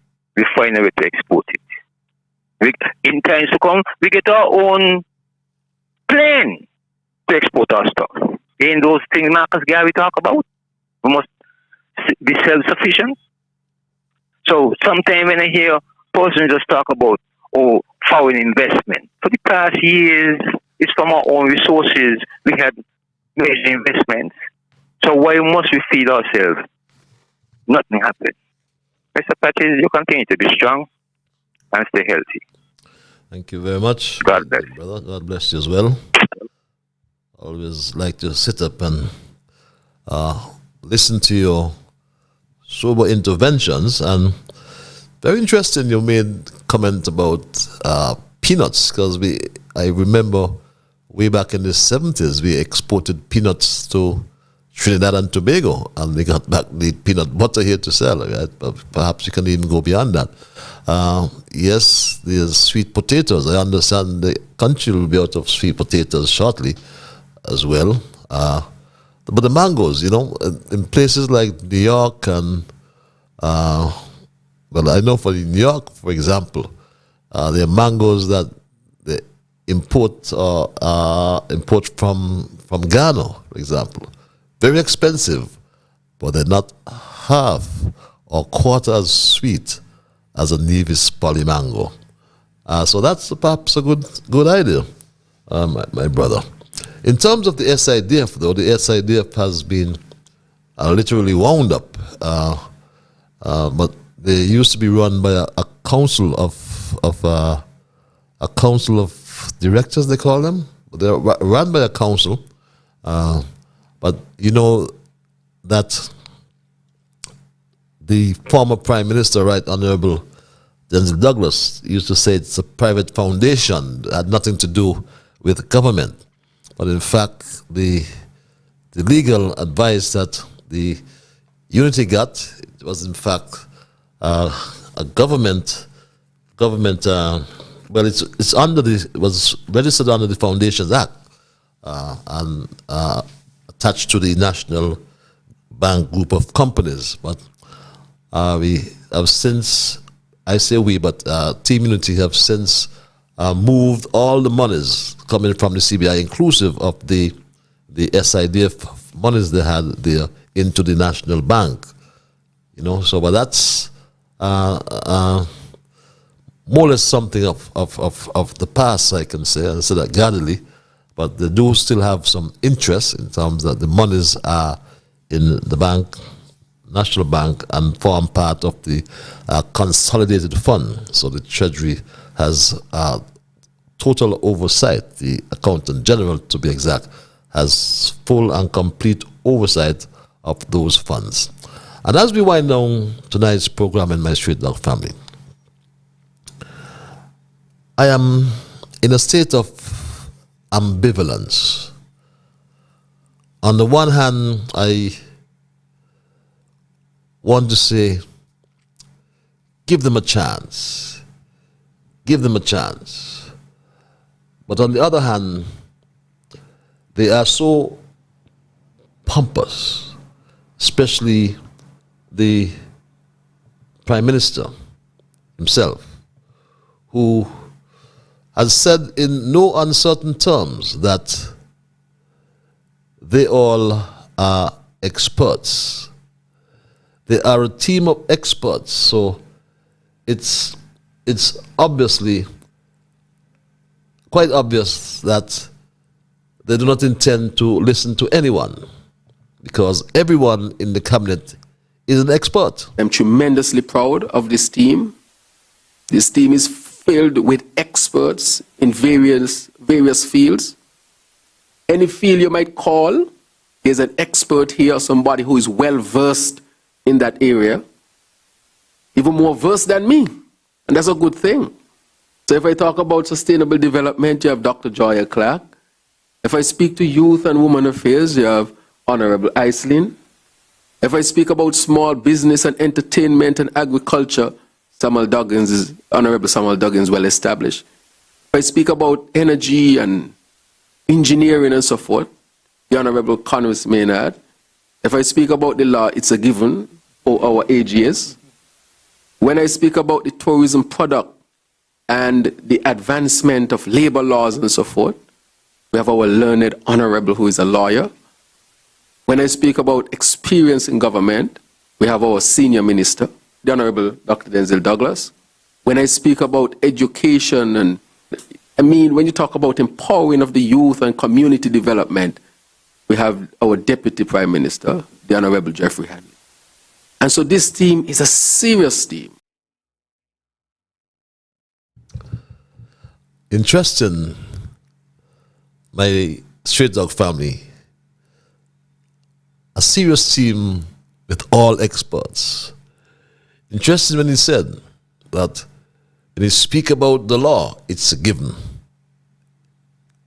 We are at a proverbial fork in the road in our history. The people have asked for openness, fairness, accountability, and good governance from the people who sit on this side. That time is now. I am proud, personally, to be a man of action.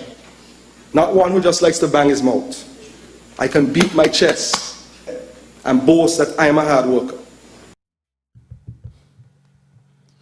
Yes, you have those who beat their chests.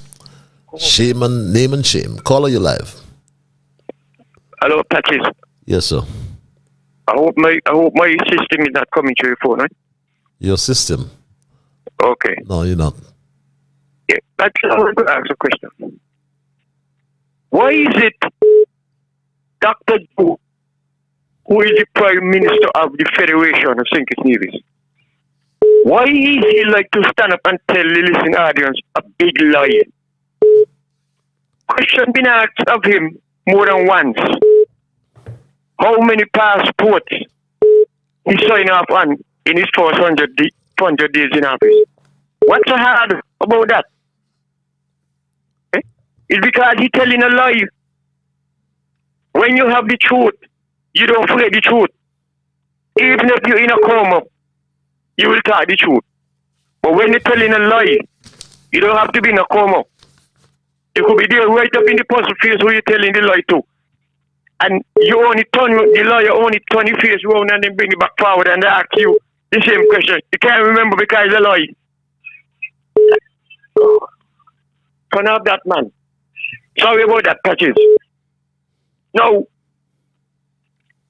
I want to know what's going to happen to the money, that load of money what Christopher Harbour and all of them they get from the government. What's going to happen to it? Because they ain't saying nothing that is being paid, you know. They ain't saying nothing. So they plan to sweep that under the rug. But thank God for you and your program. You keep exposing it and we're going to bring it up. All the wrongness what they do, we're going to bring them up. Because they need to tell the nation what has happened to the money over there. Because when poor people are, they have to sacrifice other things and pay the debt. Now the next thing I'm going to talk about, that dangerous destroyer across the waters. All he good for is to mash up. And why he mash up the unity is because he wanted to be in charge of the money. While the Deputy Prime Minister Sean would have been the Prime Minister, but he was after the money. And see what he do? See what he do to poor Sean? Encourage Sean in stupidness. And then running gone in the house, go sleep and eat good food and shelter and leave Sean out they need you. But Sean, don't give up in a brother, don't give up. I behind you and other people behind you, I support you 100%. Now, Patches, what kind of hat the leader of the opposition in the cabinet, in Parliament, what kind of hat he gonna wear when he go in there? What kind of hat? Because he's supposed to be over in the opposition seat sitting down, but he right up behind the Prime Minister, like he's part of the Prime Minister pants. So we want to know all these wrong things what the government is doing. I want to know if he's going to oppose them. Are you going over? They're going to keep him out shut because he ridiculed the guy from Nevis, the Patrice Nisbet. When Patrice Nisbet was down here, coming down, representing the NOA in the federal parliament, every time he talk, he said Patrice going down there with his mouth shut, he ain't saying nothing to Nevis. Well, what he going to do now? I want to know if he cannot find any letters to spell the word F-A-I-R-S-H-R-E. He can't find a letter to spell the word now. Fair share. So his definition of fair share was to try and get rid of Dr. Harris as the Prime Minister of the Federation. You see? So now he get that though.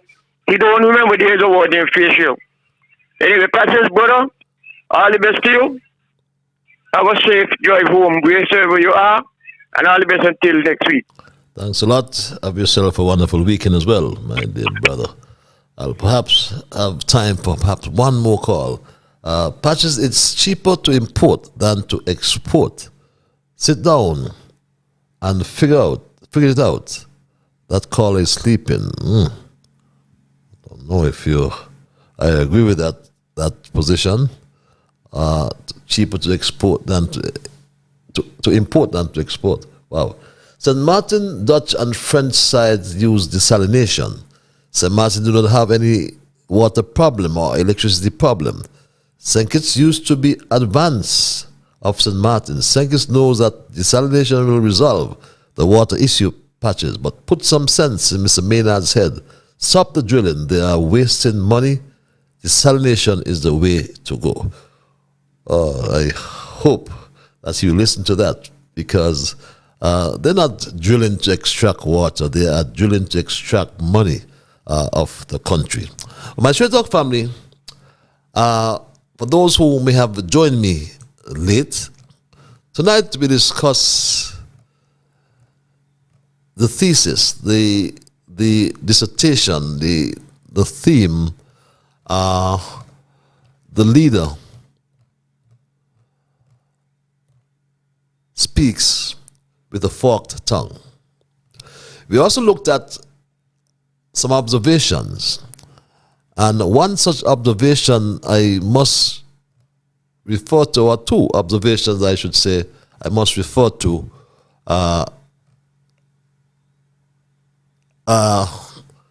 One, the 5th Governor General and first woman was appointed to that office. That woman, in the person of Her Excellency Marcella Liburd. And here on Street Talk, we do congratulate her. We also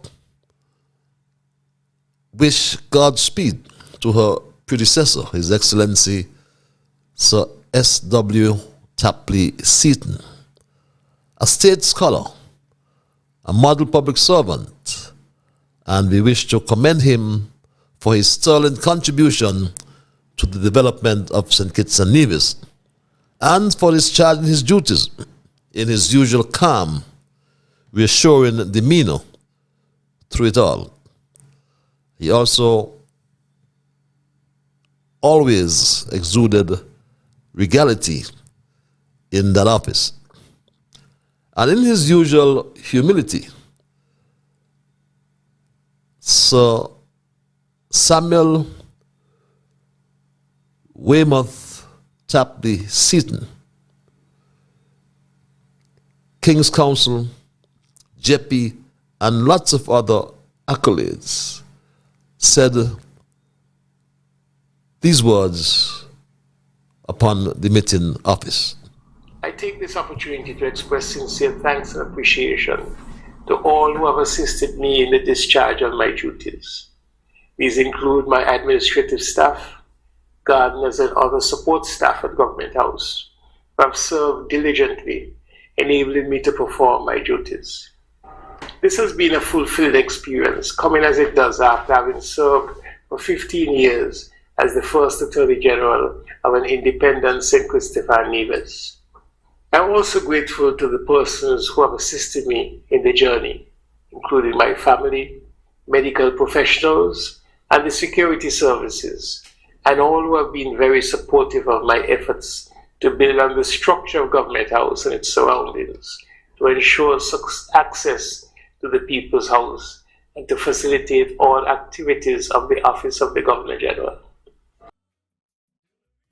We here at Straight Talk wish Sir Samuel Weymouth Tapley Seaton, former Governor General, wish him and pray for his continued good health and all the best in his future endeavors. As we wind up as well tonight, we reflect on the dark cloud of uncertainty and sense of insecurity that have suddenly come upon the nation following the sudden rise in shooting activity within the Federation of St. Kitts and Nevis. 3 homicides in as many weeks. The first fatal shooting incident occurred in Bath Village in Nevis. The second shooting death occurred right in Budrock, in St. Kitts, right here in St. Kitts. And last night, the shocking murder or homicide of a young man in that restaurant there on Kearn Street, St. Kitts. The police are investigating a shooting incident at fast food restaurant Uncle T's on Kearn Street on Wednesday night. Neighbors say they heard multiple gunshots around 9 p.m. The victim has been identified as 30-year-old Sylvester Crossley of Halfway Tree. According to the police, Crossley went into the restaurant and while waiting, he was approached by a lone masked gunman who shot him several times and then fled the scene. The district medical officer pronounced Crossley dead and the forensic services unit processed the crime scene. Investigations into the matter are ongoing. And my Straight Talk family, as we wind down tonight's programming, we spoke as well in our observations and review to the post-cabinet briefing, which relates to introduction of an amended integrity in public life legislation and freedom of information, which promise protection of whistleblowers, which spoke to the introduction of a special prosecutor and disclosure of information in the public and media access to government information. And that took us nicely into our thesis tonight. The leader speaks with a forked tongue. To make an empty or false promise, to speak duplicitously, meaning he is deliberately deceptive or beguilingly, using his doctor's charm to deceive us. And we liken him to having the tongue of a serpent, using our biblical perspective, found in Psalms 140, verse 3. They have sharpened their tongues like a serpent. Others' poison is under their lips. A traditional symbol of deceit and dishonesty. To speak with a forked tongue means to tell lies, to not be truthful, to be deceptive. To speak with a forked tongue means that you are saying one thing, but meaning another. The rank duplicity. Yes, his doubleness of thought, speech, and or action is always contradictory, and it makes any improvement in the level of trust amongst the people of the country an extremely difficult and perhaps an impossible task. And this is serious, very, very serious. And my Straight Talk family, when the family of a victim of homicide can say this, we have to think seriously. As you can say, the truth, if Timothy was the Prime Minister, this never happened that if Timothy was Prime Minister. That proposition we must take seriously. Our fiscal responsibility.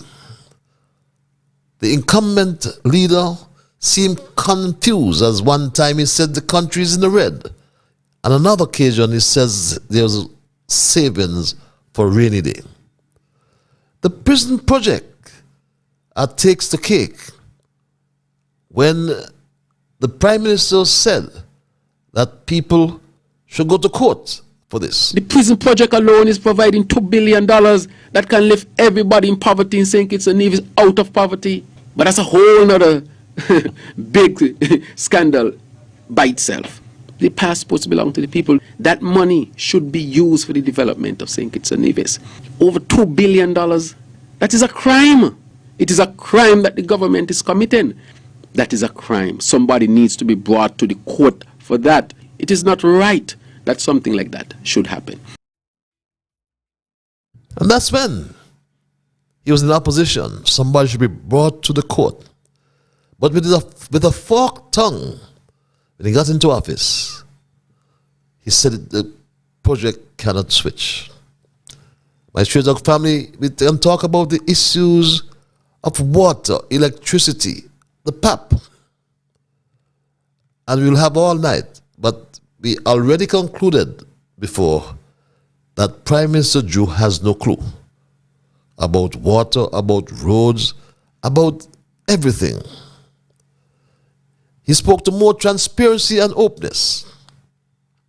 But with all the evidence we have before us, my Straight Dog family, an oversupply of evidence, I have concluded, and I'm sure you have done as well, that the leader speaks with a forked tongue. And that's my story tonight, and I'm not going to change it. Until we connect on Monday for another edition of Straight Talk, my family, have yourselves a wonderful weekend.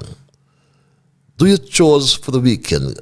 Go to church. Spend some time with Almighty. And remember that whatever your mind conceive, that you will achieve. But first of all, my Straight Talk family, you must believe. So when you wake in the morning, thank God for the morning light. Thank Him for taking you through the night. My Straight Talk family, and keep moving on.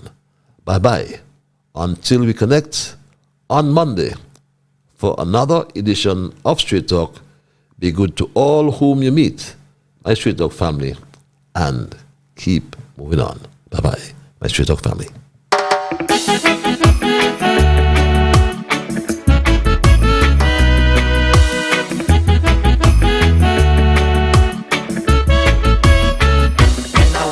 The morning, I thank God for the morning light.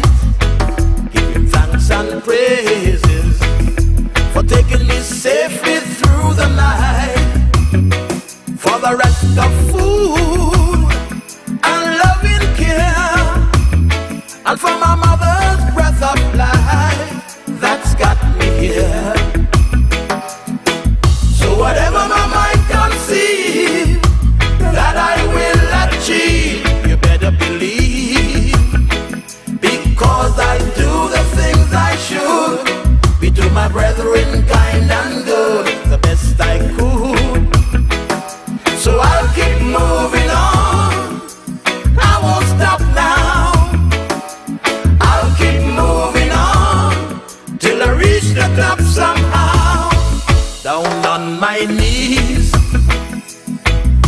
The Lord I kneel and pray, with my heart and soul, beg Him to take me through